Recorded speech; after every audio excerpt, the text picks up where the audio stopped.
Hi, ഇതിൽ ഷഗ്രി വ്ളോഗിലേക്ക് സ്വാഗതം. ഞാൻ വന്നതേ ഞങ്ങളെ തക്കാളീൻ്റെ വിശേഷം പറയാൻ വേണ്ടിയിട്ടാണ്. ഒരു പ്രാവശ്യം പറഞ്ഞതാണ്, രണ്ടാമതും പറയാമെന്ന്. നല്ലോണം കായ്ക്കുന്നുണ്ട് കേട്ടോ. കണ്ടാ ഒരു അല്ലിയിൽ 5 4 5 ആയിട്ട് ഇങ്ങനെ കായ്ച്ച് നല്ല ഉഷാറായി വരുന്നുണ്ട്. നല്ല ഉഷാറായിട്ട് വരുന്നുണ്ട്. പക്ഷേ കേട്ടോ പൂവാണ്, എല്ലാത്തിനും പൂവാണ്. അപ്പോൾ അതിൽ വരാൻ കാരണം വേറൊരു വിഷയം എന്താ വെച്ചാൽ, ഇപ്പോൾ നോക്കിയാണെങ്കിൽ ഇതിലൊക്കെ നല്ല കായകളാണ്. ഇപ്പോൾ ഞാൻ ഇങ്ങനെ പന്തലിന് കെട്ടണായി കെട്ടിക്കുകയാണ്. വടി വെച്ചിട്ട് 2 കാല് കൊടുത്തിട്ട് 2 സൈഡിലേക്കൊക്കെ ഇങ്ങനെ കെട്ടി വന്നിരിക്കുകയാണ്. ഇതൊക്കെ ഈ 2 കാല് കൊടുത്ത് 3 കാല് കൊടുത്തിട്ട് ഞാൻ മറ്റേ അലഗ് വെച്ചിട്ട് അതിലേക്കാണ് കിടത്താൻ വേണ്ടി കെട്ടിക്കണം. ഉണ്ടല്ലേ ഈ 3 വള്ളിയും ഇതിൻ്റെ വള്ളിയായിട്ട് വരുന്ന സാധനം. അത് വള്ളിയും നല്ല ഉഷാറായിട്ട് വരുന്നുണ്ട്, നല്ല കരുത്താണ്.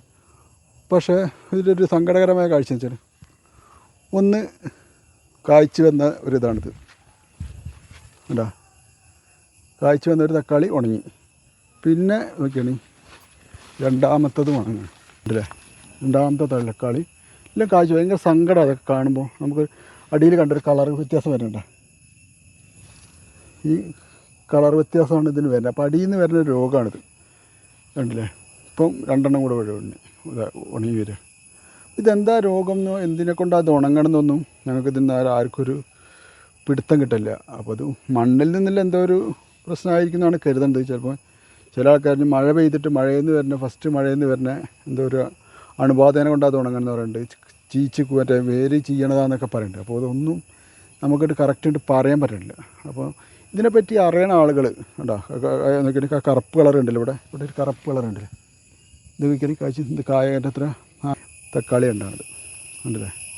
അതൊക്കെ നല്ല ഉഷാറായിട്ട് നല്ല കായ. ഞങ്ങളിവിടെ ചെയ്യണമെന്ന് വെച്ചാൽ ഫുൾ ഓർഗാനിക്കാണ് ഇതൊക്കെ. കാരണം പശുവിൻ്റെ ചാണകം മൂത്രം ഒക്കെ ഒഴിച്ചു കൊടുത്തിട്ട് ഞങ്ങളിങ്ങനെ ചെയ്തുകൊണ്ടിരിക്കുന്നതാണ്.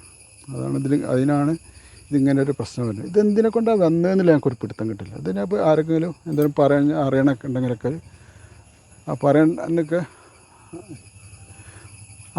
അറിയണമല്ലുണ്ടെങ്കിൽ ഒന്ന് പറഞ്ഞു തന്നെ. അതിനുള്ള ചികിത്സ ചെയ്യല്ല. കാരണം നമുക്ക് നഷ്ടം വന്നാലും അടുത്ത കൃഷി ചെയ്യുന്ന ആൾക്കാർക്ക് നഷ്ടം വരാൻ പാടില്ല. അതിനെക്കൊണ്ടാണ് ഇത് പറയണത്. അപ്പോൾ എൻ്റെ പോസ്റ്റ് കണ്ട് ഇഷ്ടപ്പെട്ട ലൈക്ക് ചെയ്യുക, ഷെയർ ചെയ്യുക, കമൻറ്റ് ചെയ്യുക.